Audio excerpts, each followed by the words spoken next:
Today, we're diving into the story of four wrestlers who absolutely could not stand Jim Cornette. And you might be wondering, why is that? Well, if you know anything about Cornette, you already know he was never shy about starting drama. From loud public arguments to heated backstage fights, he's made plenty of enemies over the years. So let's take a closer look and find out what really went down behind the scenes. Jim Cornette has never been the type to stay quiet, and because of that, he's built up a long list of wrestlers who just can't stand him.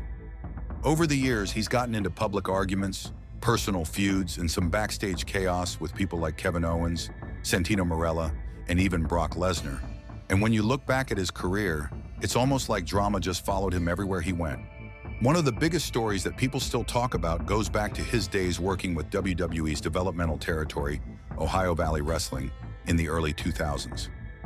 At the time, Cornette was helping train the next generation of wrestlers, but his fiery temper got the best of him more than once.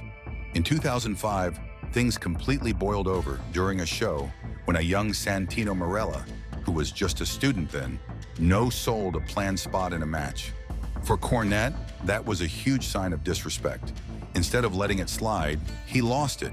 In front of everyone, he actually slapped Santino across the face. That one moment pretty much sealed his fate. WWE didn't take kindly to that kind of behavior, and not long after, Cornette was fired. But that wasn't the end of his problems, far from it.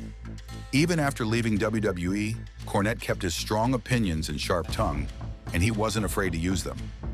One of his most famous ongoing feuds is with the Young Bucks and other members of All Elite Wrestling. He absolutely hates their high-flying, fast-paced style, and he's never been shy about saying so on podcasts, interviews, or social media.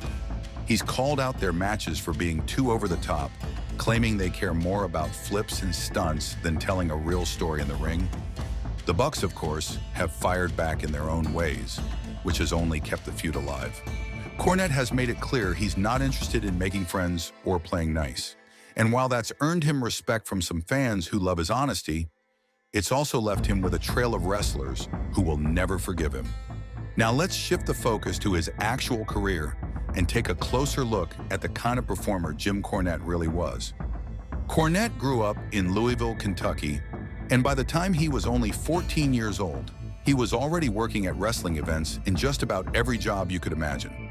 He started out as a photographer, snapping pictures of the matches for magazines. But he didn't stop there. He also worked as a ring announcer, a timekeeper, a magazine correspondent, and even a public relations assistant. If there was a way to get inside the arena and be close to the wrestlers, Cornette found it. During those teenage years, Cornette spent a lot of time at the legendary Louisville Gardens, where some of the biggest names in the Memphis wrestling territory performed.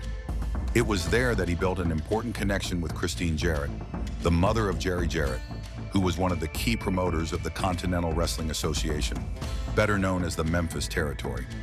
Christine became a huge influence on Cornette. He's often credited her for teaching him how the wrestling business really worked behind the curtain. She had a sharp business mind and knew how to keep a promotion running smoothly, and Cornette soaked up every bit of knowledge he could from her. By the late 1970s, Cornette's hard work was already paying off. His photographs from the Memphis shows were getting noticed outside of the United States. From 1977 to 1982, his pictures were being published regularly in Gong, a Japanese pro wrestling magazine. That was a huge deal for a teenage fan who had started out just sneaking into arenas with his camera. By 1982, Cornette was more than just a kid with a camera. He was writing programs for arena shows, having his work printed in wrestling magazines, and contributing to the Championship Wrestling magazine. He was building a reputation not just as a fan, but as someone who truly understood wrestling. That same year, Cornette had a life-changing experience. In August of 1982, he traveled to Memphis to watch a special TV match between two legends, Jerry Lawler and Ric Flair. After the show was over, promoter Jerry Jarrett surprised him with an offer that would change everything. Jarrett had been watching Cornette grow over the years and decided it was time to give him a shot on camera. He offered Cornette the chance to become a wrestling manager on television. Cornette later joked that even though he had been allowed to hang around the shows for almost a decade, he wasn't actually invited into the locker room until he officially became part of the show. Before making his big debut, Cornette decided to tweak his name to make it sound more fitting for a wrestling character. He chose the name James E. Cornette, a tribute to the famous wrestling promoter, James E. Barnett. On September 25, 1982, Cornette finally stepped into the spotlight, managing a young Sherry Martel, who would later go on to become a legendary manager herself. His first character was that of a spoiled rich kid who thought he could buy success in wrestling. The idea was that he was an arrogant, clueless manager whose wrestlers would fire him after only one match. It was a fun way to introduce him to fans, and it gave Cornette the chance to show off his natural gift for talking and stirring up the crowd. Over the next year, Cornette continued to refine his skills as a manager. He worked with wrestlers like Dutch Mantell, Crusher Broomfield, Jesse Barr, and exotic Adrian Street. He even managed a group called the Cornette Dynasty, which included Carl Fergie, Norman Frederick Charles III, and the Angel Frank Morel. Cornette was learning fast, and his sharp wit and loud mouth made him stand out wherever he went. After a short stint in Georgia through a deal with promoter Ole Anderson, Cornette returned to Memphis in July 1983 and began working alongside another well-known manager, Jimmy Hart. Around this time, big changes were happening in the wrestling world. Mid-South wrestling promoter Bill Watts was struggling to keep his territory hot, and he was looking for fresh talent to bring in new excitement. In November 1983, Watts visited Memphis to scout talent. He was so impressed by what he saw that he decided to trade talent between the two territories.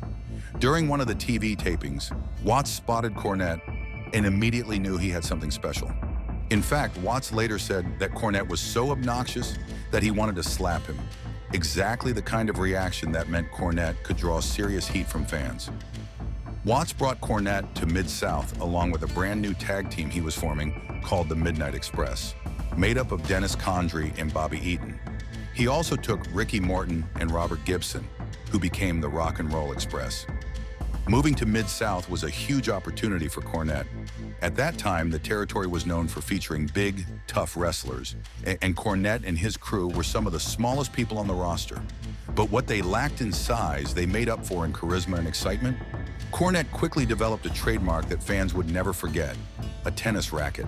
Inspired by a college comedy movie he had seen where a rich kid carried a badminton racket, Cornette decided it was the perfect prop for his spoiled manager character. Sometimes he even loaded the racket with a horseshoe to protect himself from angry fans. Cornette and the Midnight Express made their Mid-South TV debut on November 26, 1983, and they wasted no time making an impact. One of their first big feuds was with the Mid-South Tag Team Champions, Magnum TA and Mr. Wrestling 2. In one memorable TV segment, during a contract signing, the Midnight Express and Cornette ambushed Magnum TA and tarred and feathered him, a shocking move that got the crowd buzzing. A few weeks later, the Midnight Express won the tag team titles after Mr. Wrestling 2 walked out on his partner. Cornette celebrated the win with champagne and birthday cake, but the Rock and Roll Express crashed the party and shoved Cornette's face into the cake, humiliating him on live TV. When promoter Bill Watts replayed the footage for laughs, Cornette was furious, leading to a real-life heated confrontation where Watts actually slapped him. The tension between Cornette and Watts set up one of the hottest storylines in Mid-South history. Cornette and the Midnight Express began attacking Watts, forcing the promoter to come out of retirement to defend himself. This led to a legendary series of matches known as the Last Stampede. The rules were simple. If Cornette's team won, he would get to run Mid-South Wrestling for 60 days. If they lost, Cornette would be humiliated by being stripped down and forced to wear a diaper or a dress, depending on the city. Over 5 weeks, these matches broke box office records everywhere they went. They packed arenas in Tulsa, Oklahoma City, and Houston, and drew an incredible 23,000 fans to the New Orleans Superdome. After Mid-South, Cornette and the Midnight Express made a brief stop in world-class championship wrestling down in Texas. They had some exciting matches against the Fantastics, but the opportunity wasn't what they hoped for. Cornette later said that while he enjoyed living in Dallas and appreciated the lighter travel schedule compared to Mid-South, the team couldn't get a big-money feud with the Von Erich family, who were the top stars in that territory.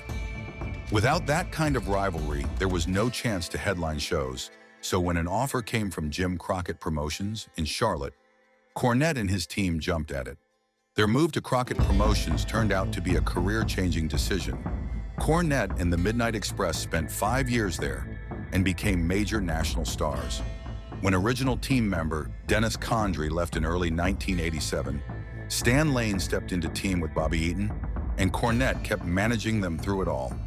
Under Cornette's guidance, both versions of the team became champions, winning the NWA World Tag Team titles and the NWA United States Tag Team titles multiple times. Cornette's trademark tennis racket was almost as famous as the team itself. Fans believed he kept something heavy inside the racket, and Cornette used it as a weapon to help his wrestlers win matches. His loudmouth style and constant interference made him one of the most hated managers in wrestling, so much so that he often needed police escorts to and from arenas just to avoid angry fans. One of the most memorable moments of Cornette's career came at Starrcade 1986 during a dangerous scaffold match between the Midnight Express and the Road Warriors. The stunt called for Cornette to fall from a scaffold that was nearly 25 feet in the air. Originally, the plan was for him to hang from the bottom of the scaffold and drop into the arms of his team. But when he climbed up and looked down, he realized the drop was much higher than he expected. Cornette has admitted that he was terrified, especially since he's afraid of heights. Big Bubba Rogers was supposed to catch him, but because Bubba was wearing dark sunglasses as part of his character, he misjudged where Cornette would land. Cornette fell almost straight down, landed flat on his feet, and badly injured his knee. He tore every ligament, broke a bone, and filled a bedpan with blood and fluid when doctors finally drained it. Despite the pain, Cornette said performing for that massive crowd was worth the risk, even though he knew he might get hurt. Cornette's time with Crockett Promotions eventually led to roles beyond managing. In 1989, he became a color commentator alongside Jim Ross on nationally syndicated WA television and Saturday night TBS broadcasts. That same year, he joined the creative team as a booker, helping write storylines and shape the company's television shows. But backstage politics soon became a problem. Cornette clashed with WCW executive Jim Herd, and after Halloween Havoc in 1990, he decided to quit. By 1991, Cornette decided to take matters into his own hands and founded Smoky Mountain Wrestling, an old-school promotion based in the Appalachian region. He wanted to keep the spirit of territorial wrestling alive, promoting shows in places like Tennessee, Kentucky, and West Virginia. Cornette eventually formed a partnership with the World Wrestling Federation, but the wrestling business was changing. Fans were now focused on national promotions, and smaller territories were viewed as minor league. Despite Cornette's efforts, Smoky Mountain Wrestling struggled financially and closed its doors in 1995. Even before Smoky Mountain shut down, Cornette had already started working with the WWF. He first appeared in 1993 as the American spokesman for Yokozuna, and later managed a heel stable called Camp Cornette, which included stars like Vader, Owen Hart, and the British Bulldog. Behind the scenes, Cornette served on the WWF booking committee and helped scout new talent. He had a sharp mind for wrestling, but he often butted heads with writer Vince Russo and producer Kevin Dunn.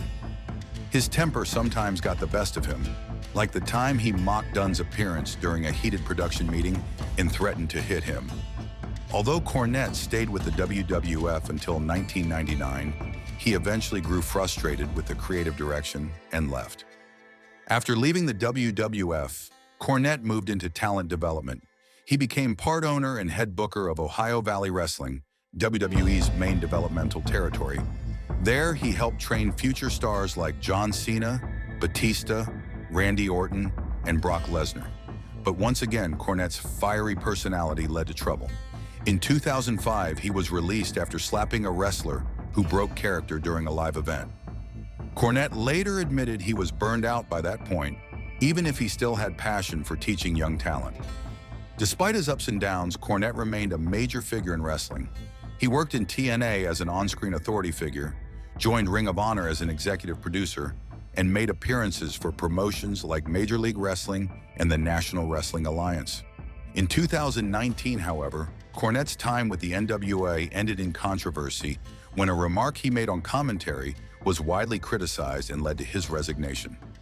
After decades of managing, commentating, booking, and promoting, Cornette finally announced his retirement from broadcasting in late 2019. And that's a wrap for today's video. If you enjoyed it, Don't forget to hit that like button and subscribe to the channel. Thanks for watching, and we'll catch you in the next one. See you soon.